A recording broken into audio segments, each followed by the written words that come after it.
Writer Christopher Buckley is here. Tom Wolfe has called him one of the three funniest writers in the English language. Christopher Hitchens has described him as the novelist of Washington life. His previous books have taken a satirical look at everything from tobacco lobbyist to the modern-day book tour. His most recent effort is called Little Green Men. It tells a story of John O'Banion, a conservative Washington pundit who is abducted by aliens. I am pleased to have Christopher Buckley here, who is writing a novel about UFOs and a George Will-like character who thinks he may have been abducted, and this is what we call the novelist of Washington life. Thank you, Charlie, and good to be here. I'm glad we got through that. Yes, I am too. So my question, Mr. Buckley, is how did we come to this notion that there is a satirical novel in the plight of a conservative columnist who hosts a Sunday talk show called Sunday, and he therefore has his own little thing with UFOs? Well, I became enamored of two concepts. Right. One was that the government was behind UFOs as a means of promoting interest in military and space budgets.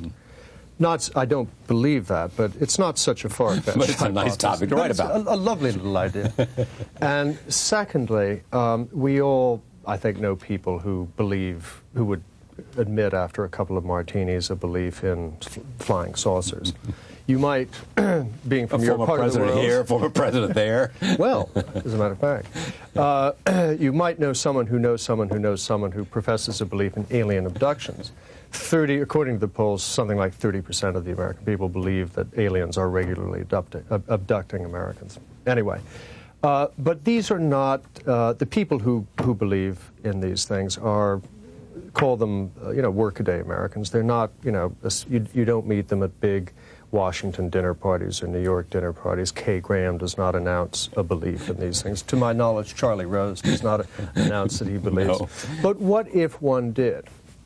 So I brought these two concepts together, and so there's this stuffy sort of George Will-like character who's a real Bigfoot in Washington. He rules the airwaves. He is sort of George Will plus John McLaughlin plus all of them rolled together. He's a powerhouse, and everyone wants to be on his show. And what if someone like that suddenly, in the midst, with someone with his own TV show, his own column, a guy who moderates presidential debates, suddenly professed not only the sure belief that aliens are abducting humans, starting with him, but that this must become the urgent national priority of the United States government. So in the book, this shadowy government agency that has been, U.S. government agency that's been set up during the Cold War, not so far-fetched, by the way, to promote this belief, but mostly to deceive the Soviet. It was a disinformation program to convince Stalin and the Soviet Union that these things existed and that we had their technology. Well, the Cold War is over, but as you know, a lot of government programs don't end. They just go on. And so this thing has been reduced to a dingy little office in the basement of the Social Security Administration with a guy, with a disgruntled guy. You know, we have disgruntled postal workers. But the guy in charge of deciding whom to abduct has worse potential for being disgruntled. And one day his transfer application is denied, so he gets drunk, and he looks up on a screen on Sunday morning and sees this John O'Banion character interviewing the president, and he orders his abduction. Yeah. And it's how these two guys come together. You'll note, but being a sophisticated literary person such as myself, you'll note the initials, the significance of the initials of the main character, J-O-B. Job, yeah. Job, yeah. The righteous man who loses everything. And now, here's my point. But enough about my book. No, what do you think about my book? No, this question. Who is the object of the satire here? Those people who believe in UFOs? Or No, it's not really that. I myself am a UFO. The pomposity of Washington I'm a UFO pundits. agnostic, and it's a little too easy to make fun of people who believe that aliens are abducting them. Right. That's kicking cripples. No, I think the object of the satire here is, if you'll pardon the world of the TV pundit world, the Washington establishment. The pomposity of it all. The White House. Yeah. The president plays a fairly large role in here. All right. Now, here is the story and that the military establishment, and also the government's penchant for secrecy. Yeah, because in fact, which has helped to promote a culture in which 70% of the people, roughly the same number as believe that President Kennedy was killed in an assassination, believe in UFOs. The rule of satire is what? That generally, in the past, it was that it has to have enough truth in it so that you can take it to the extreme to make your point. Yeah, I think it's got to be plausible. Now, this is whether you try to sort of pull up on the stick just short of auguring in. My stuff tends to be sort of over the top, but not entirely implausible. Well, you can be the judge of that. But I mean, my stuff is sort of antic and far-fetched. But I think you can read it as a descant, as a take on what goes on. There's probably a lot of reductio ad absurdum, to use a word that a certain relative of mine would use. But these books are they're researched. Yeah. You went to the conventions for this. I went to the conventions. You looked at some of the characters. You got some sense of the language they use and the ideas that they play with. I read a lot of their literature. Yeah. And UFO literature is abundant. I mean, you can go into Barnes & Noble, and there's fiction, nonfiction, fly fishing, gay and lesbian awareness, and UFOs. I bet it is the internet, they must have more sites than you can shake a stick at, we would say, in North Carolina, when you think about all those people from all over the world who want to interact with others community. Who care about. What interested me about the UFO world is that it's an alternate belief system. This is a very new myth. It began on June 25th, 1947, when 9 flying saucers were spotted over Mount Rainier, which may have been some military aircraft that the Air Force didn't want to talk about. So they say nothing. People jump to conclusions. 2 weeks later, there was Roswell. About 10 years later, Jung, the Swiss psychologist, wrote a book on it, in which I think the sentence occurs, we are privileged to be present at the birth of a new myth. I wouldn't stretch the following analogy too far, because it'd make everyone cross, but as I sat there in that UFO convention, it crossed my mind that being there in the catacombs with the early Christians who were professing belief in something which would have seemed to any proper Roman citizen absolutely mad. Christianity, the whole concept of Christianity.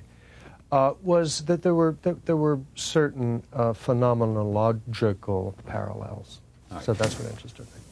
When you left Bush, as in the former president, as his speechwriter, I worked for him as vice president. As vice president, right? In 83, I left. Actually. Did you set out to write novels and satirical novels? Is that what your golden ambition was? No. I became. God, this all sounds so pompous, but I ended up writing comic fiction by accident because. That's pompous to say that. I mean, this career that I accidentally fell into. I was originally started out that sense, I became a comic novelist. I stumbled into it. Life is a series of accidents. I don't know if you set out to be sitting in this room, but no, if you did, you've succeeded. I succeeded. I set out to find a UFO. Find God. Well, good luck. If you find him, tell him to give me a call. I want little green men that I can talk to. I'll give you my cell phone number. You know him. So let me. I worked at I went to work at the White House as a low-level speechwriter, and Bush asked me. And found it to be a low-level life. No, I found it fascinating. It was. Come on, I've read a quote of yours in which you said it's extraordinary. You'll stand in a room with two politicians knowing they're lying to each other and with no real sense that, you know, anybody knows otherwise. But that's not an uninteresting situation. Place to be. Believe me.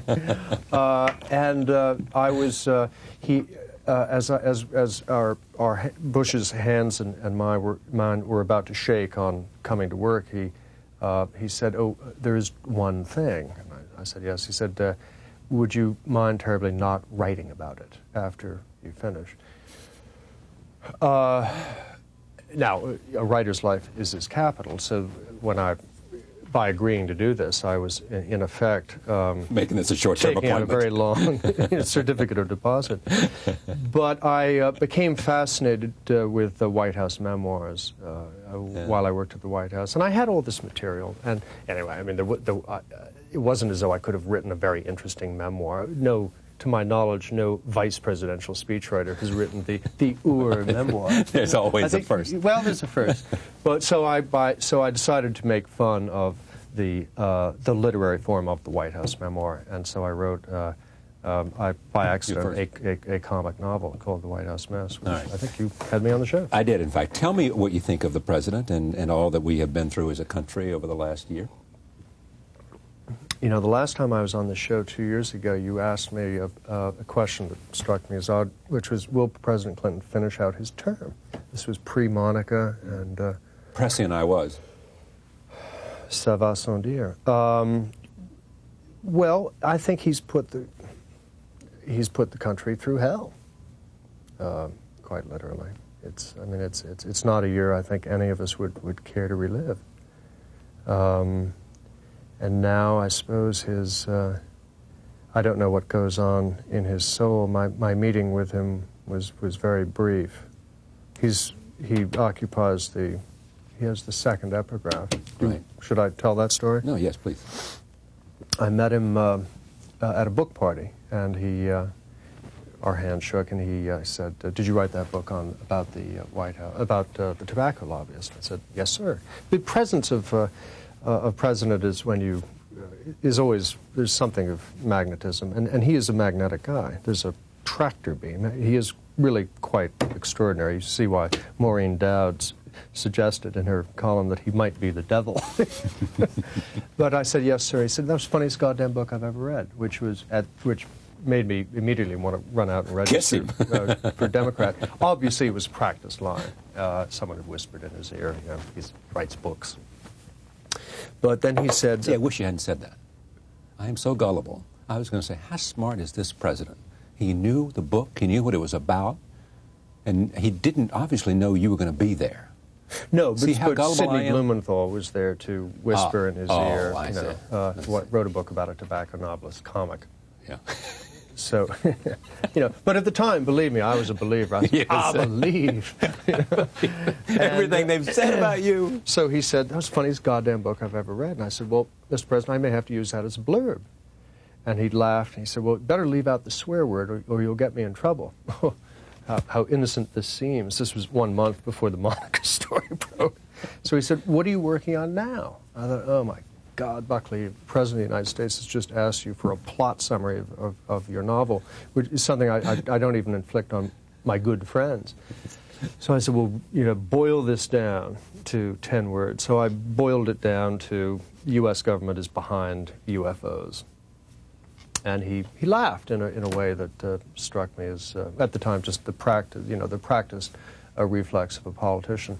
Well, 2 weeks later, I'm reading USA Today, my favorite newspaper, and there is this from it was an interview with Webster Hubbell, who was, I think, doing between jail stints and promoting a book. Yeah. And here's the quote. Yes. President Clinton said, quote, "Hub, there are two things I want you to find out for me. One, who killed JFK? And two, are there UFOs?" thought, what an extraordinary world that the President of the United States has to turn to his Arkansas big-lipped crony. Deputy Attorney General. Deputy Attorney General, one of the most powerful guys in the U.S. government, to find out who killed JFK. Now, what's the connect here? Are there?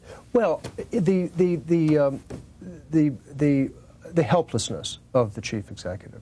Remember when there's a marvelous line by Harry Truman, who was escorting President Eisenhower to his inauguration. And after, just before getting in the car, Truman said to one of his aides, he said, you know, poor Ike, he's used to being a general. He'll sit there now and say, do this, and nothing will happen. Eisenhower had a valet who would bring his trousers and hold them while he stepped one foot after the Couldn't other you use into one of those his trousers. on a Monday morning? I'm ready now. Ready to bring my trousers. Bring James. on the trousers. James. Yes, sir. That's what happened. One last thing. You were a friend of Christopher Hitchens. I am. And you were a friend of Sidney Blumenthal, the aforementioned Sidney Blumenthal. And it's an interesting situation. Give me your take on that before we leave here. I think, well, I said at the time, in the heat of it, I likened it to, I called it our generation's Chambers Hiss moment. Yeah. A quote that's gone sort of rocketing around. I think Christopher Hitchens is an honorable guy. I think this was an extraordinary thing that hit a lot of people in the face, but the culture of Washington is such that there are certain rules. I think Christopher did what he considered to be the right thing, which is to say he could not permit. Christopher is a rigorously honest guy, and that can cause pain and heartache in a city that is more comfortable with sort of a kind of a workaday mendacity. Remember Michael Kinsley, editor of Slate, and very fine journalist, defined a gaffe in Washington as when someone accidentally speaks the truth. Yes. Now, clearly, telling on someone is a difficult thing. It goes back to the days of our earliest, when we're very young, we're told not to tell. For those of you who wonder, what in the world are we talking about? Christopher Hitchens, a Washington journalist, Sidney Blumenthal, a former Washington journalist, now works at the White House, a friend of the First Lady and the President, said, I guess, that he did not spread any bad stories out there about Monica Lewinsky during the scandal of the last year. And Christopher Hitchens said, wait, there was a famous lunch with me and my wife in which I was given information that, in a sense, was negative about Monica Lewinsky, and I cannot let the aforementioned comment go by without stepping forward to say, I beg to differ. Do I have it about right? You have it about right. I would just add this one other detail. A lot of people rushed to denounce Christopher, a lot of Christopher's friends, and get on the record in the Washington Post that that Christopher Hitchens would never again darken their doorstep. Well, in a couple of weeks, Christopher Hitchens will be co-host of the Vanity Fair White House Correspondents' Party, which is the party of the year. And I'll be very curious to see how many of those people decide not to darken his doorstep. This will tell us a lot about Washington. You see, that's satire to me right there. I mean, do you need anything more that you need to know about journalism, about the White House, about Washington, and about the way human nature works? I rest my case. Nothing more need be said. It would be Balzac could do no better. Could know no better. All right, this book is a novel. It is called Little Green Men. Christopher Buckley, and thank you, my friend. Thanks for having me. We'll be right back. Stay with us.